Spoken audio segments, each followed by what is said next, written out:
Hello, everyone. Thank you for joining us. My name is Daryl Urbanski, your host as always. And today we are joined by Mark Johnston, CEO of Vetstream Limited, a leading provider of peer-reviewed online clinical information for veterinarians. With a PhD in veterinary medicine from the University of Cambridge, he has also spearheaded significant epidemiological research projects on equine fatalities. With a special focus on the US market, Mark has vast experience in sales and marketing in the veterinary market. I've asked Mark, who is also a beekeeper in his spare time, to join us here today, talk about his journey in marketing, sales, and managing an editorial team to produce compelling content people will pay for. So Mark, thank you so much for joining us. How are you doing? It's a pleasure, thank you, and it's nice to be here. Yeah, it is nice to have you here. We had some good pre-record chit-chat on a couple of calls. And before we get into what you're doing now, how did you even get into running companies and marketing and sales? Did your parents have businesses? Do you come from a family business? Is this a family trade? Nope. No, absolutely not. Slight shock alert. My father tried to be a farmer when I was younger and then took his life when I was 10. My mother remarried a solicitor, a lawyer in a local town in Gloucestershire. And so I've got no entrepreneurial interests in my family history. In fact, I was really focused on being a veterinarian when I went through my schooling, although I was told by the careers advisor that I should be a planner because I was interested in geography, history, and English. No, I wasn't. I was interested in science and biology. Anyway, so I ended up applying for veterinary medicine, got turned down by all the human medicine medical schools, which was my plan B. So I do remember getting turned down by Southampton Medical School on the day I got accepted by Cambridge. So that was really nice. And actually, I managed to, and this, I guess, is a really important lesson. Never take no as an answer. I didn't do very well in my, what we call A-levels, and those exam results have just come out this week in the UK. And I realized that I scored less than a monkey would randomly with multiple choice questions in physics. I messed up my A-levels first time round and then went round again another year. And then with Cambridge, I thought, I'm going to have to offer physics as an entrance exam because they required 3 sciences for veterinary medicine. And I thought, I can do chemistry, I can do zoology. So that seems relevant if you're going to be a veterinarian. And then I thought, what other science am I going to do? And actually, I said to them, how about botany? And Cambridge, being Cambridge, said, if you could teach yourself botany in 4 or 5 months to the standard that we're going to expect, we'll take you seriously. So that's how I ended up being in Cambridge. They were entertained by my approach. And I basically went through Cambridge just wanting to be an equine vet. I ended up in equine practice in Newmarket, operate as the anaesthetist and critical care guy for a referral centre in Newmarket, which did a lot of racehorse work and others. But essentially, long story short, was that was fine. It was quite terrifying. Doing anaesthesia and critical care was not the most popular subject at veterinary school. Anyway, I ended up there because I wanted to work in the centre of the equine world. I did it and worked with a wonderful surgeon who I was his sidekick for, if you like. But I burnt out, effectively. I was doing ridiculous hours and it didn't really, I couldn't see myself, the more expert I became, I couldn't see myself being able to extricate myself from doing more and more of this stuff. And back in the days before we knew what wokeism was or snowflakes or anything like that, I think many of my colleagues just got on with it, stiff upper lip, British approach to life. But I think I probably had a deeper vulnerability, probably going back to when I lost my father, what the psychologists now call an adverse childhood event. And maybe I just wasn't cut out for doing the clinical side of things. And I guess I realized only about 5, maybe a bit longer, 6, 7 years ago, that actually my personality type is a creator. Whereas a lot of veterinarians are very happy doing repeated appointments and operations and consultations and things. I was bored senseless by doing repeated lameness examinations and things. I got much more buzz out of meeting people like you and others and going into a room where I don't know a soul and coming up with business opportunities that I could then turn from being competitors into being collaborators. And so I did a research project to get out of clinical practice, the confidential inquiry into perioperative equine fatalities.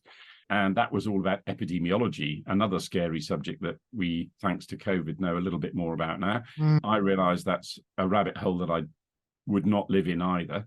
And at the same time, I saw the Vetstream concept, an amazingly far-sighted man, John Grieve, who was based in Cambridge, and he had a crazy idea back in 1995 where you'd be able to have a handheld device with information beamed down by satellite. And that information had to be comprehensive, up to date, cross-linked, all that stuff. And now, of course, we have these funny things called smartphones, and he doesn't seem crazy at all. But this was 1995, before the internet had been thought of. We lugged around a computer to go and see various funders. And I became interested in how to help the veterinary profession using my approach to collecting data in my PhD and turning it into information of 147 clinics, equine clinics around the world, and helping them improve their practice. And thought that actually the Vetstream concept was going to be something that could be helpful, because books are written 3 or 4 years before they're printed. Inevitably, they're therefore out of date. Someone's stolen them from the library. They're covered in blood. The page is ripped out. Whatever. They're not the ideal way of keeping up to date. And then John's concept was something that really appealed to me emotionally and intellectually. So I went into understanding how to support the veterinary profession, and that's how I got involved in Vetstream, really. I love that. I love that. So already the story talks about finding a really tight niche with a compelling emotional need, because when somebody loses an animal, there's repercussions to that. I used to want to be a social worker, and then I did this program called Katimovic, where I got to travel and work around Canada for 9 months when I was 17. It was a house full of 10 kids, 17 to 21. And we did all sorts of like full-time volunteer jobs everywhere. And every evening and weekend, basically, if there was any community events going on, we would just show up and be 10 instant volunteers for nine months. And one of the full-time volunteer jobs I had was at a middle school. And I worked with the social worker. I worked with the 7th grade teacher, and I worked with the librarian. And the social worker, I found I carried things home with me.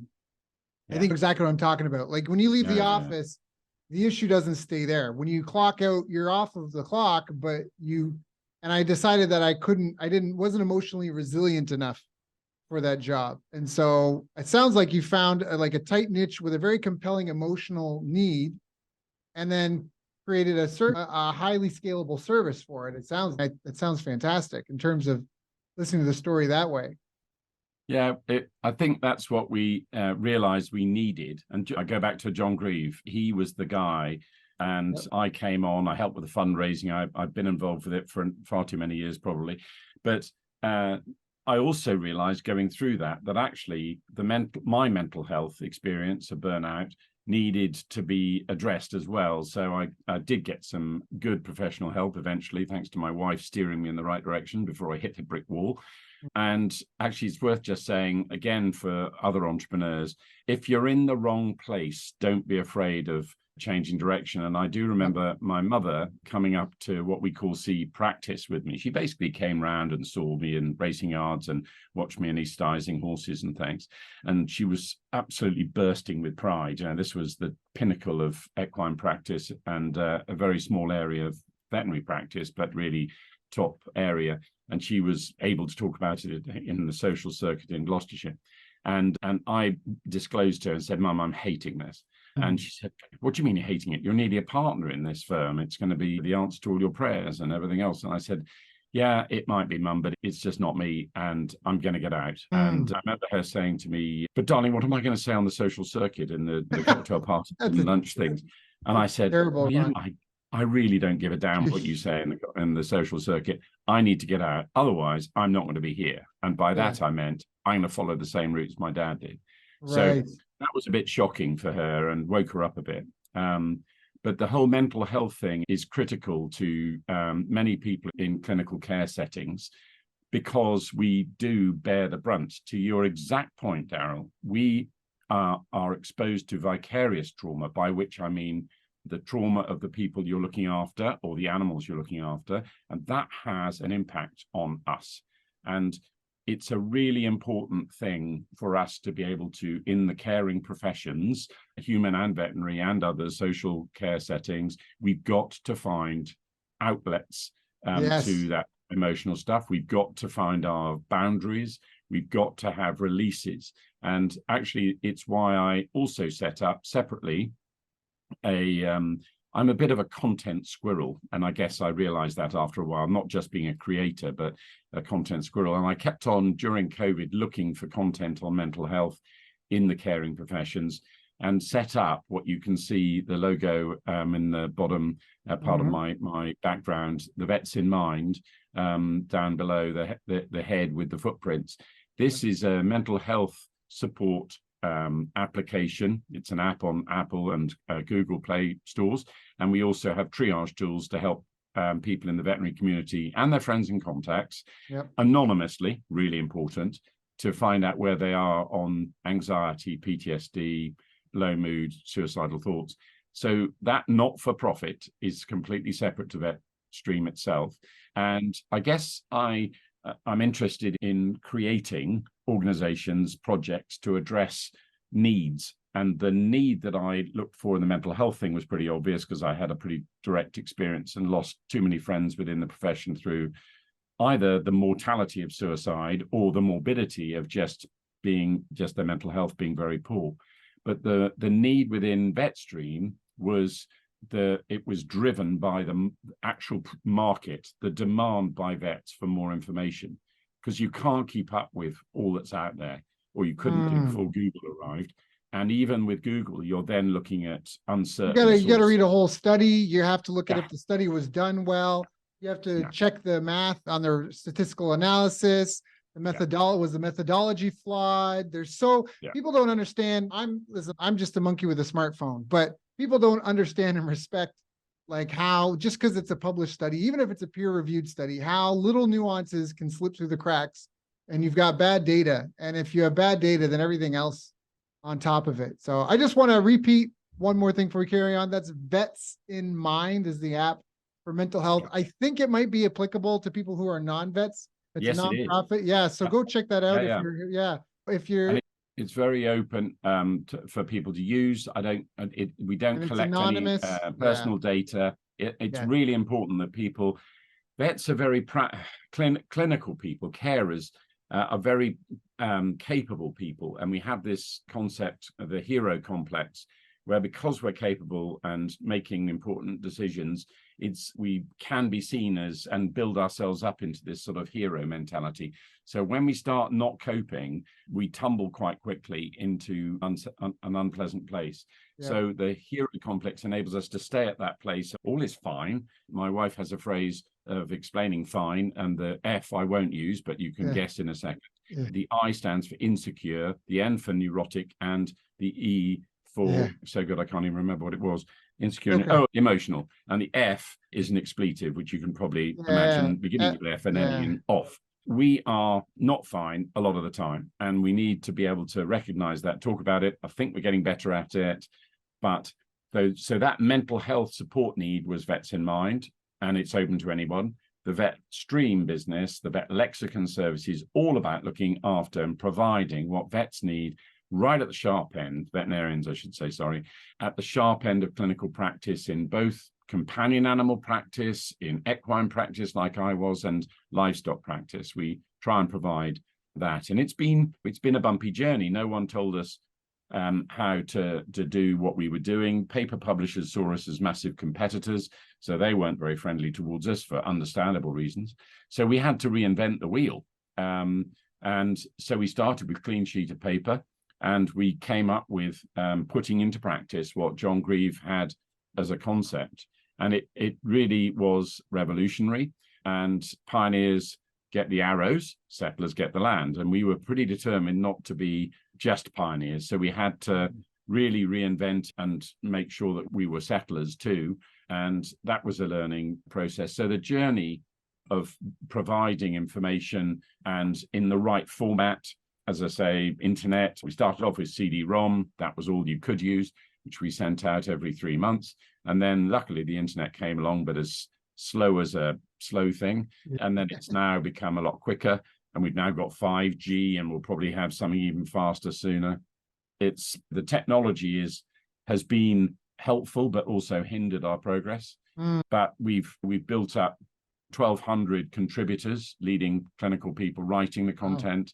We got 28,000 bits of content, and we keep it up to date, and we got subscribers all over the world. That sounds really positive, doesn't it? But the journey on the way has been fun. Yeah, I was going to say. Bumpy and turbulent. What were some of the biggest challenges? 2008, when the world collapsed financially, I was told by everyone prior to that, oh man, everything should be free, and it should all be paid for by advertisers, and you shouldn't charge for the content. And I said, no, I'm not thinking that's a good idea. We'll stay with charging subscriptions. Thank you. Thank goodness we did, because all of the revenue from all of the pharmaceutical and pet food companies and others disappeared instantly. And I was in a group that had paper publishing, which was funded by advertising. So that required us to restructure the business completely, to shed that paper publishing side of things and stick to our knitting, which was digital publishing, thinking that was the way forward, paid for by people on subscriptions. And that's what enabled us to drive through that restructuring. And that was painful. And I had many conversations, difficult conversations with HMRC, our tax authorities, because we got ourselves a little bit behind in various payments to them. That's entertaining. They're doing their day job, but it's pretty brutal when you're trying to help a business survive and thrive. Yeah, we've had some fun times that have really tested us, challenged us, and we constantly try and innovate and keep looking out laterally, looking for those black swans that may appear, like our dear friend artificial intelligence, which I am not sure yet whether it is a friend or a foe. I'm pretty certain it's potentially a big foe. And so we're doing all we can to make our content not just an encyclopedic source, but actually that people can interact with it to help them with their continuing professional development. And they can use it in ways that a machine can't, because I think veterinarians want content produced by human beings who are experts, not machines. But this is as bad as AI is ever going to be with ChatGPT. It's only going to get more and more capable. So we've got to stay ahead somehow of an exponential rising capability of the technology.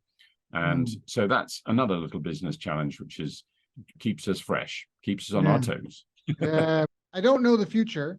I can't guarantee to, but I've had a lot of talks with a lot of different experts on this, and the market is unknown and unknowable, and the future is unknowable as well. So the best you can do is try to get more and more clear what the problem is that you are solving for your buyers, and just focus on excellence. And if that means adopting a new technology, if that means, like you said, constantly innovating, reinventing yourself, the key focus has to be on excellence of outcome, whatever that outcome may be in some way, shape, or form.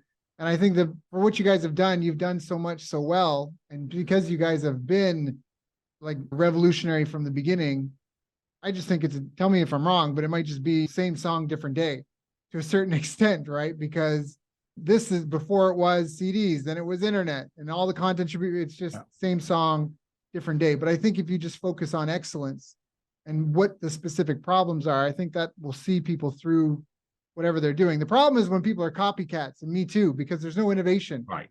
And then there's and when they're a copycat, now you have no unique value. Because with code and media, I can reach anybody that wants to listen to this interview can listen to this interview. I don't need someone to be a redistributor of it. I might need channels to help access and distribution, but I think, it's not a restaurant. I don't need local based satellite offices. I can do this from my main office here, and anybody in the world can see it. So it's really a competition of excellence. And if people aren't trying to be excellent at what they're doing, I think they need to find something else to do. That's my personal opinion. Yeah, it is very tempting for people to say, oh, let's just do what they've done. And that's fine. I get that people want to make a living, and that may be something that appeals to them, but it will not survive. Copycat businesses in my experience, don't do so well because they haven't got the why. And we go back to the importance of why you're in the business and why you're providing what you do. And that simple message is really, for us, incredibly easy to answer. The why is the human-animal bond of being a vet, right? It's not the love of animals. It's the value of animals to us as human beings. The relationship we have with animals is what we as veterinarians are supporting. And we at Vetstream are providing what we call TLC for veterinary practices. And instead of the usual TLC, tender, love and care, which is the obvious joke in the tagline, we're providing treat, learn and communicate. But the joke still applies. We do provide TLC because it's supporting those veterinarians to deliver care for the animals in their care.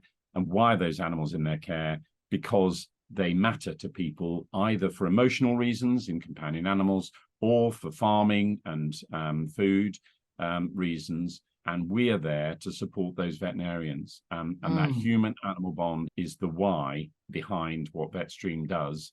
And the TLC bit extends through across into the Vets in Mind project as well, where we're supporting the mental health and welfare of the people within the veterinary sector and anyone else who wants to experience and use the tools as well. So I completely agree. You've got to recognize what you're good at, stay really close to your customers and consumers, your market. Don't be product driven. If you're product driven, you're toast, because you'll just come up with another spade or a shovel. Whereas if you're market driven and you listen to what the guys will tell you, and if you ask people, they'll tell you what they want. I had a bit of feedback last night from a colleague we're just about to form a partnership with in the States, and he's come up with 8 different points. He hasn't understood that we've got answers to all of those yet, but because he's not looked at it in as much detail. I take all of that feedback completely on the chin, and I'm going to go back to him in a measured way today and say, if you like to look here, you'll see that we have that. If you go here, blah, blah, blah, all of that. But I welcome any feedback. I want him to polish what we've got and stay polished. Like the top of my head, which I think is quite shiny today. We stay focused on the market and really listen to what people are wanting. And then you've got a business that's going to be sustainable. It's going to thrive. Be a me too, and you'll always be behind the pace. You haven't got the emotional drive to really innovate. You're just going to go, oh, they've done that, let's do that. Guess what? We're going to be 5 steps ahead again. So you've got to keep out your competitors. You've got to work out strategic partnerships, but really powerfully, I think the why you are in business doing what you're doing, whether it's cutting hair, whether it's, as you say, being a restaurateur, whatever it happens to be, that is the passion. And you need to find that passion in the business and the profession or the life that you're living commercially, as well as, and I really believe this now, because one of the reasons I burnt out, I think it's pretty clear now, was that I had no other outside interests. For a start, I 24/7 in the hospital. I didn't have any time for anything, and wasn't even allowed to leave Newmarket to go to a wedding or to anything for between 15th of February, my birthday, through to the 1st of July. It's what they call the stud season. And that's when a lot of foals are born and when a lot of the horses, the race horses are being trained extensively on the flat, not over the jumps, but on the flat. So I wasn't able to leave during that time. So I just worked, and we had 2 young children at the time. Now I'm very happy to say I love trout fishing, and the time I spend on the river, maybe sometimes on my own, sometimes with friends. Photography is something, wildlife photography is something that I really love. That lets out my creativeness again. And beekeeping, learning about how those creatures live in a hive, 30,000 of them, without killing each other and thriving and everything else. And also, I'm afraid, what we are doing as veterinarians to the world of insects with our insecticides that we put on our dogs, thinking it's a good thing with flea and ticks, or that then leak into the rivers and kill out the insects, that larvae that are there, all of that stuff. So you mean like for livestock flea and tick stuff too? I never considered that, because at first I thought you were thinking about house pets, like putting flea and tick stuff on my dog, but I realized, no, you're talking about livestock. Like having this Well, on. like livestock, they've been a lot more controlling in what products are allowed to be on those animals. They're already pollutants to the environment in some respects because they produce a lot of poo, and poo is not handled sometimes very well in the farming world. So that can leak into the water tables and rivers and cause problems. But the pharmaceutical control of what was being used on those animals for ticks and other parasites has now been a lot more controlled. But in small animals, people have just not really understood the impact that those active ingredients, those chemicals can have, and how long-lasting they are in the environment. And there's a very interesting guy called Leon Barron in Imperial College in London he's a fascinating guy. He's done a Life Scientific broadcast on BBC. Go listen to it. He's Mr. Sewage. He's fascinating. He's a forensic scientist.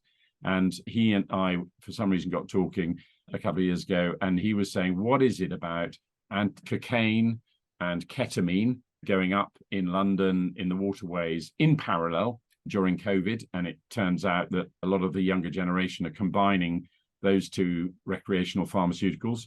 Good luck to them. Please don't play with ketamine. I've used it all my life clinically. It's not stuff to be played with. That's my one of my strong take-home messages. Ketamine is really not funny to play with. It may give you a nice buzz at the time, but it'll, for instance, trash your bladder and your urinary system, which you probably will need later in life. Spoiler alert. And also, he looked and saw large amounts of imidacloprid and fipronil in waterways rising as well in certain times. He said, what's all this about? What were those chemicals? Can you say those chemicals again? Imidacloprid and fipronil. Those are the active ingredients that are found in increasing amounts in water rivers. And there's a lot of research now being done. And it's probably because it's it's being put onto their dogs. It washes off, goes into the rivers, and is not helping the insect life. And why is that important? Fish eat insects, and guess what? So do songbirds. If we don't provide the insects for songbirds, then the Silent Spring, those of you who are familiar with that book, if you're not, it's an absolutely must read.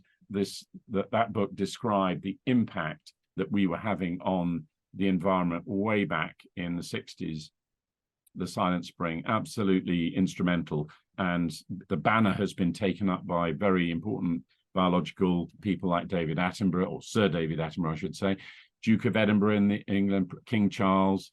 All of these guys were seen as wacko and tree huggers. And all of a sudden now everyone's going, oh, oops, we've not just got environmental catastrophes happening in wildfires, but we're also pouring plastic into oceans. We're killing off all of the biodiversity that we've got. We've really messed up this lovely green planet, and we've got to stop doing it. And my beekeeping has opened my eyes to the impact. There are things called neonicotinoids, which have been used in agriculture to kill off pests, insects. And those also, surprise, because the insects that are pests are also bees, are also affected by it. So we've got to think longer term in this world, I think, somehow. Do the right thing and not just take an easy bar of chocolate full of sugar and think that we've done a good thing for us and got a bit of energy. No, we're messing up our own internal glucose management. We're abusing the people who make chocolate to grow it. We're obesity, and in the population in the UK, and I think in other countries, all of these things, if you think about it, it's bonkers. We're doing what? We're eating large amounts of high concentrations of sugar, which is not a natural substance in the quantities that we take. We're over-egging it. We're doing it wrong. Just think. And we're so resistant to doing the right thing. And as I get a bit more mature or senior and still have some of my marbles in my head, I get increasingly passionate about why can't we just do some good things with what we're on this limited time we're allowed on this lovely green place, and leave it in a better place for our children and enable it to continue as it is. It is a unique place, the world, and we really got to look after it. And it's so sad watching it, and I hope it's not too late. Yeah, I agree with a lot of what you say. I'm of the opinion personally that it's COVID, where there was an emergency that was never let a good crisis go to waste. And so there was a lot of Yeah. there was a lot of profiteering and exaggeration of things, in my opinion. But I don't know if climate is. I don't. I think that we have to be. I think it's really hard to deny that we are producing obscene amounts of garbage, and that garbage is going everywhere. I think it's hard to deny that we're just splashing chemicals, all forever chemicals all over the place. I think that's hard to deny.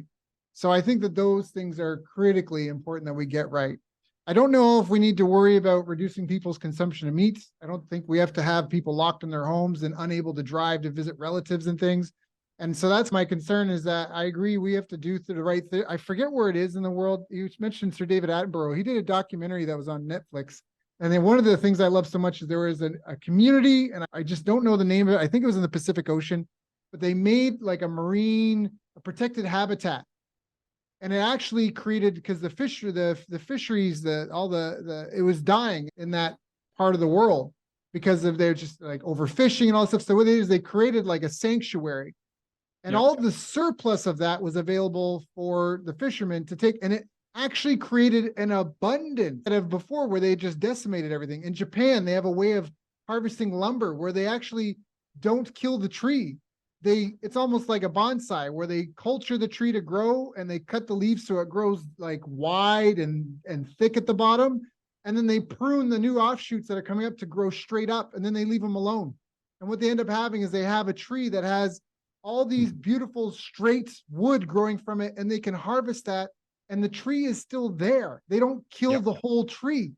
They actually Yep. turn one tree into producing 12, 15, 20 pieces of high quality timber. And it's just a more intelligent way of doing things. And I agree with you 1,000% that we really do need to do that. It's a So fascinating. can I just pull us back Yeah, let's do it. cattle and eating meat, because that's a really interesting thing. And again, in North America, everyone's the meat eating population. Everyone's now saying cows are bad, and most of the intensive feedlots and things that people see probably aren't great for anything in many respects. I won't go into the detail of that, but the thing I just want to give a bit of balance to is not all cows are bad, right? So the story is, I was in Lyon in Paris with a group of Ugandan vets. I love you. I've been to Uganda. Cattle vets, and we were in a lovely French restaurant, and on the menu was lots of different beef products, and they were delicacies. And the Ugandan guys were chattering away in their own native language and looking frustrated. And I said, "What's the matter, guys?" And they said, "Mark, we're not sure why we're being given this." And I said, "But guys, these are real delicacies." And they said, "What's this?" And I said, "That's tongue." "And what's this?" And I said, "That's kidney." "And what's this?" And we went through various things, and they just sat there shaking their heads. And I said, "Why are you shaking your heads?" And they said, "We would never eat this in Uganda. We eat the fillet, and that's about it. The rest goes to the dogs." And I said, "Okay, guys, come on, really?" And they said, "No, really." And I said, I don't understand. I thought the cow was a really important part of the bank balance of African farmers." And they said, "Yes, it is."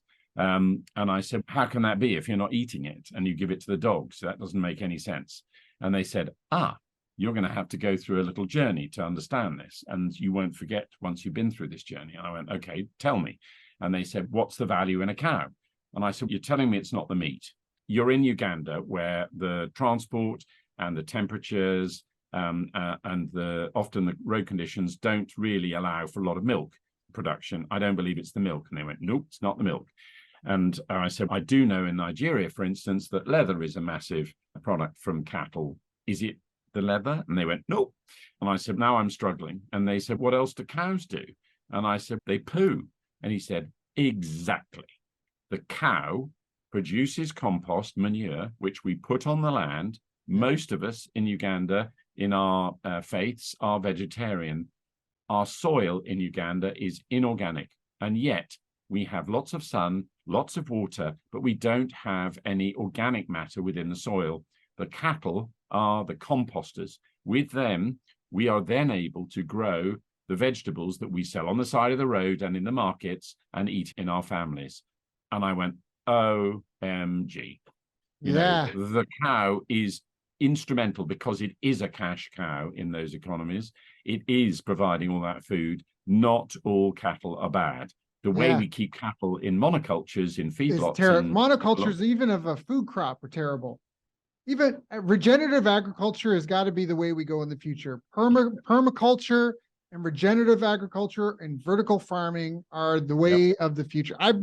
I just mentioned before this that I'm leaning heavily into creating a homestead and planting for a farm and that. And I've been going deep, and it's permaculture, regenerative agriculture all the way. No till, not a monoculture crop. You can grow vast amounts of something, but it's almost like the Three Sisters, which was corn, beans, and squash that grow really well together. It's being intelligent with design, having pollinators in there. I agree with you 1,000%. And this again comes back to being intelligent what we do. Since you brought it up, I have a question. I've heard that there's expedited rollout of mRNA vaccines for animals now. And I just realized on here with you, you might be a person to be in the know about this, to just either make a comment that either you are aware of this, you aren't aware of this, and what do you know about it?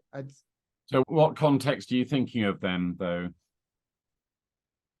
Whatever, it's my show. I'm gonna say what I want to say. I did an interview in 2021, August 2021, with Dr. Robert Malone. He was the first one to publish a paper ever on how mRNA technology would be used to create a vaccine. He published he published the first three-ish. Like, somebody might have published something in between, but he published the very first, and then he published two more shortly after. And highly publicized author, Harvard Medical School grad in global clinical trial research. So he's an advocate for that. With this pandemic we've had, that mRNA is such a novel technology. Nanolipid particles do pass the blood-brain barrier. There's no way we would know if there was a misfolded protein without enough time for proper safety trials, all this kind of stuff. I published an interview with him, just as a side note, first week, September 2021. My downloads of my podcast dropped by 80% mysteriously, when usually when we do emails and paid ads and stuff, they go up. But anyhow, I've just heard that whatever people think about that a lot of other vaccines have been transitioned to mRNA, and some people have been hesitant from this. And so what I've heard is that they're putting it into animals now. That they've actually, like Australia, the livestock in Australia, their vaccines are now they're like rolling over from what we normally know as like a dead virus in some sort of solution to now mRNA. And I just realized this was not my intent. I never had. But just realizing what you do, I wonder, you might know something about that. Is that misinformation? Is that something you've heard? No, it is definitely the next generation of things we need to look at, in the same way that monoclonal antibodies were the new pharmaceuticals. If we aren't careful, we will have lost the ability to use antibiotics against bacteria. We've really overused them in ways that are not helpful to the longer use of them. So any vaccine technologies that are there, the researchers, both academic and commercial guys, look at, there will be real value in them if it means that they are going to be able to generate an immune response more effectively and have maybe less side effects, or to be more easily adapted to suit different diseases that we're experiencing. Our friend COVID has largely passed on, if you like, but we're now seeing avian flu. H1N5 is the variant. There are some very virulent types of avian flu now, which not just affecting birds, but it's been seen in other species too. And this viral family has got the ability to be able to adjust and adapt itself. And we need to be ahead of the game. We need to be looking further forwards. And all of these technologies, I don't know enough about mRNA vaccines to be able to make any form of scientific comment. It's not my scene. I'm not a virologist or a vaccine guy, but I am supportive of innovation, and the potential for them is, as you may have found out on the podcast, high potency, rapid, easy development, low cost manufacture, and potentially safer administration. But all of these things we need to explore responsibly and see where it's going. And if we do it properly, if we know and understand And also, and we go back to what we said a little earlier, it's all very well having a scientific paper published in one magazine, one journal, but actually, what about the papers that were not published, that didn't find a result? Yeah, I love that you just brought sort that of don't up. get published. There's a real publishing bias in that we have to get over. And now, with the way journals are produced, we could find those papers, those researches with a null response. They should be as well published. And in fact, my research that I did into anesthetic deaths in horses, I did a clinical trial comparing two anesthetic inhalational agents, i.e. ones you breathe in, halothane versus isoflurane.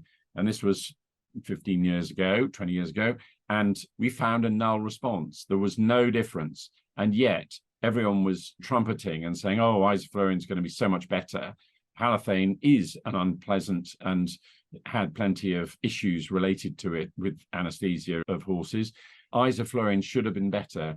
Actually, if you look at the numbers, and you have to do it in a study with adequate power, the sample size has to be big enough to show an effect, and it showed a null response. And so we were able to go back and say, actually, the leading cause of death, cardiac arrests under anesthesia, there was no benefit in using isoflurane versus halothane. There was a hint that might have been better for some elements, some of the complications, but not the primary one that we were concerned about. I did get that paper published. It was my postdoc study, and it was published, but plenty of those sorts of studies don't get published because it showed a non-result. And that's not okay. If we just live in publication bias of outcomes that show a positive thing, but those studies may not have had adequate power. We need to be firm on that and saying, you need to do a bigger study because there isn't sufficient power to make the conclusions you have. And we've got to start seeing the whole picture of a research topic, not just the convenient positive results that we can tweak and change. I love you brought that up. That's when I said it the very first time I said you love you said that, because we need the biggest data set that we can draw from. Obviously, you have to worry about the validity of your data integrity. If your data doesn't have good integrity, then everything's for naught. But at the same point, you don't want to disregard things that are valid to be considered. So I think that's so powerful. I just want to put a thing out there that a lot of these viruses coming out, I believe a lot of them are single-strand RNA viruses. I don't know enough to say for sure, and I'm really just saying this to put this on the recording for anyone that may be savvy to look into it. But I have heard that any single-strand RNA virus, if it is attacked with a combination of, what's the active ingredient in green tea? ECGC. So the active ingredient in green tea, zinc isomorphs like hydroxychloroquine, chloroquine, phosphate, and ivermectin, quercetin, and zinc. That combination, apparently, any single strand from Zika virus to I think even Ebola, that's something that put out there. I'm not saying it's I'm just saying it's something that I interview a lot of experts on this show, so doesn't necessarily make me an expert, but I just want to put that out there since we're talking about all of this. Mark? Yeah, there's quite a lot of papers published. Nature has got a lot on mRNA vaccines. You'd expect Nature to do that. And they're really huge credibility in what they produce. And that will be a good starting point for people who are interested in that new technology. There are lots of new areas where we're innovating in really good ways, and it's wonderful to see, and we need to do more to help us. But we've also got to solve the fundamentals where we've messed up. And a lot of, whether it's our diet, whether it's what we've done to the environment from oil and gas and CO2 and global warming and all that, or whether it's pouring plastics. Plastics are a fantastic thing. We've really capitalized on what they can do, but we've not disposed of them in ways that are sustainable. All of these things, too much of one thing is a problem. A balance, diversity, all of these sort of things, respect for the context where one is, just do the right thing, and then we'll be able to thrive. But if we allow things to get out of kilter, that pendulum instead of being a nice steady pendulum will suddenly swing, as we saw with the pandemic. Who knows how that started? I've got my own thoughts, but I won't share them now. But the pendulum swung way off, and we didn't respond to it in ways that were more useful. And actually, one of the things I do feel about the COVID pandemic was that there weren't enough veterinarians involved in the approach, the strategic approach to handling. Veterinarians are trained in the management of viruses and bacteria outbreaks. And I didn't see many of my profession being consulted or involved. And that, I think, could have helped. I'm not saying solve the problem sooner, but no, it's really interesting you bring that up. So I want to be respectful of your time, but I also think this is a really important thing to go on. You'd think that a medical school, that a pandemic would almost be like the Super Bowl for them. You are training, you're in medical school. This is your opportunity to come out with the treatment plan that saves the world. It is literally your opportunity to become a legend. And we heard nothing but crickets. There's over 300 medical schools, I think, in the United States alone. And we heard nothing but crickets and a single solitary voice of a single solitary methodology led by American institutions. And if you go to Our World in Data and you look up life expectancy versus cost expenditure, you'll find that America has twice the medical care costs and not even middle of the pack performance as a healthcare system. Pfizer in 2009 paid the largest criminal fine in history, over $3 billion for criminal and civil charges, false advertising, paying kickbacks. And we let these people lead us through. And I just, fool me once, shame on you, fool me twice, shame on me. So I think I agree with you that veterinarians are trained in how to do this. We could have had so many different things tested and brought forward, and none of it happened. And in fact, it was suppressed, right? You're not a horse. Horses and humans use it. There's just, censorship is a really dangerous thing. I'm just glad you brought this up. Like, now that we have the internet.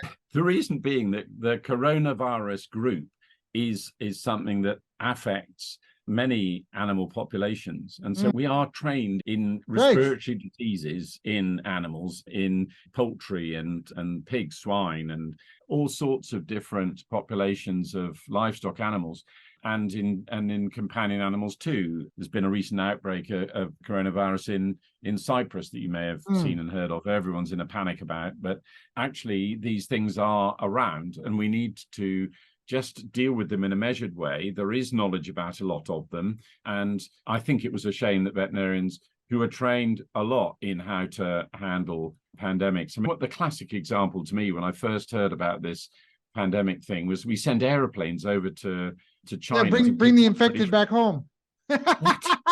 What? People are dropping dead in the street. Quick, go pick some up and bring them back to highly densely populated areas. Yeah. Sounds like a good idea. You've hit the nail on the head. Honestly, that's so basic. Just stop, finish, stop moving. Everyone stay still. Yeah. And then we work out what the hell this is. And then we can start making sensible decisions. But no, let's distribute this wretched thing all over the place and then work out. Yeah. No. There's a lot of profit to be made, and those people definitely profited. Was this handled based on best practices for the industry? That is perhaps not for me to judge, but the results speak for themselves. But thank goodness humanity now has a nervous system. So that's where people can connect. We can have conversations. We need discourse around these things. We need people like you that turn data into info.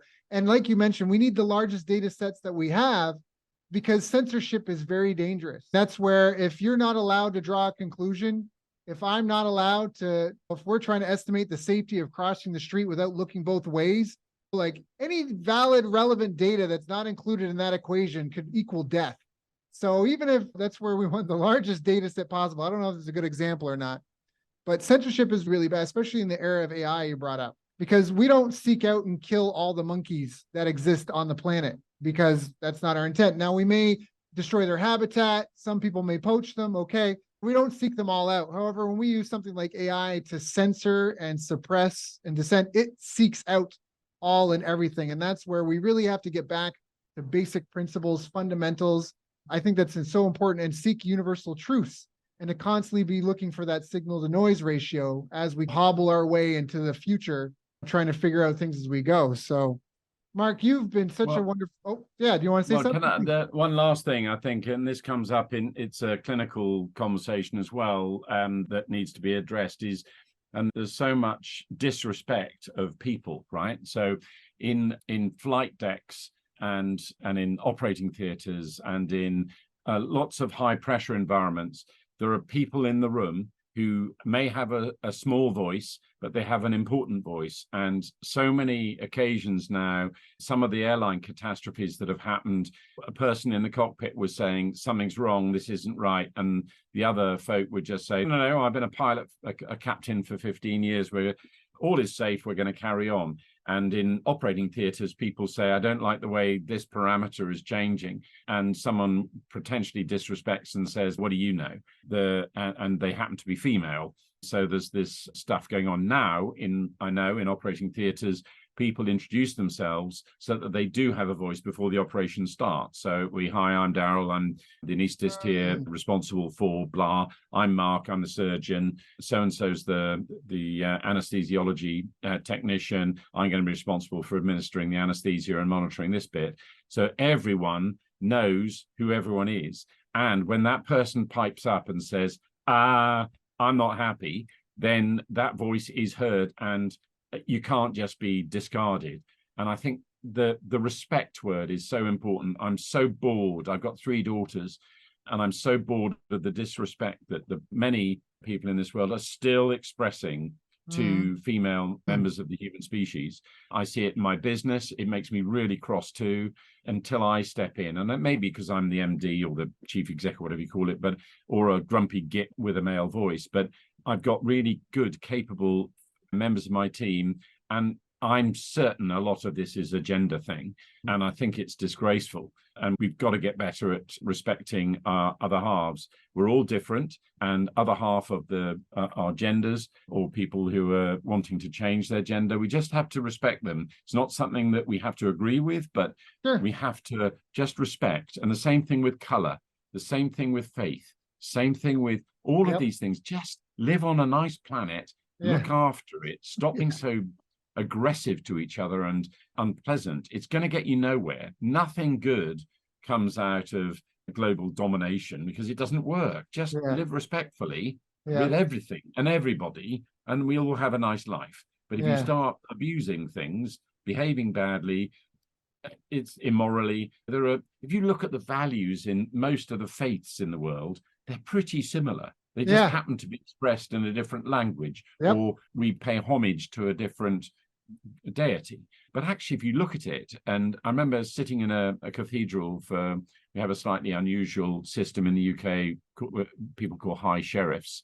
And one of my good friends was becoming High Sheriff, George Vesty, and he had in his legal service, when he was, which they all do when they become appointed as part of their year as High Sheriff, he had, I think it was 6, 7 faiths. So there were Muslims, there were Hindus, there were Sikhs, there were Jews, there were Catholics. All of these read their version of what I would call the Lord's Prayer in English. And you sat there and you think, hang on, we've all said the same thing. They've all said exactly the same thing. Yeah. And so what's everyone's trouble?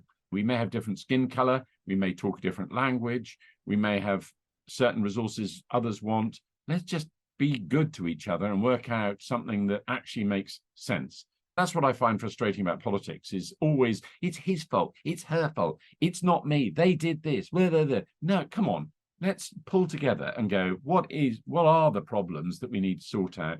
Who's got some good ideas here? I might be a political party A, somebody else may be political party B. Doesn't mean to say they've got a bad idea. It means, actually, let's listen to that and work out, something in that. Let's all work together. Let's not have winners and losers. The winners and losers are going to be pretty obvious if we don't sort a lot of these problems out. We're going to be the losers. So let's just come together and work out problems together. Mark, sorry, thank you so much. It's good. I had my own, so it's fine. Thank you so much for sharing this. If people want to reach out, if they want to get in touch, if they have questions, what are the best ways for them to contact you? Yeah, my email is mark with a K Johnston, JOHNSTON at Vetstream, VETSTREAM.com.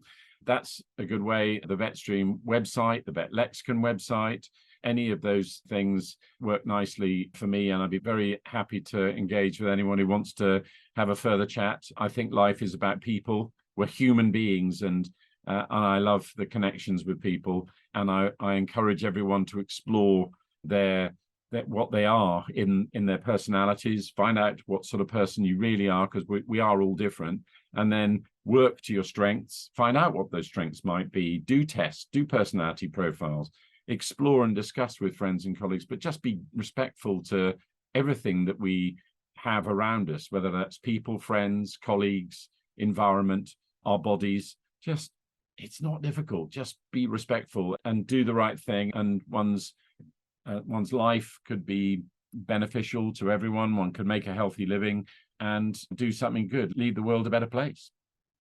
I love it. So for people that want to find him, check out Mark, M-A-R-K, Johnston, Johnston. Mark Johnston at vetstream.com, That's it. VETSTREAM.com, or check out Mark Johnston on LinkedIn. You can find him there. Mark, thank you so much for joining us. I know you've got your own company, your own followers, your own community to take care of. Thank you for coming and helping share with me and mine. No, I really hope that I'm giving some insight for others who are on different journeys, but also want to flourish and enjoy being on this lovely planet with each other and have a good life. And as I say, leave the world a better place. So I really appreciate your invitation to be on here. I've really enjoyed this conversation and would be happy to meet up again.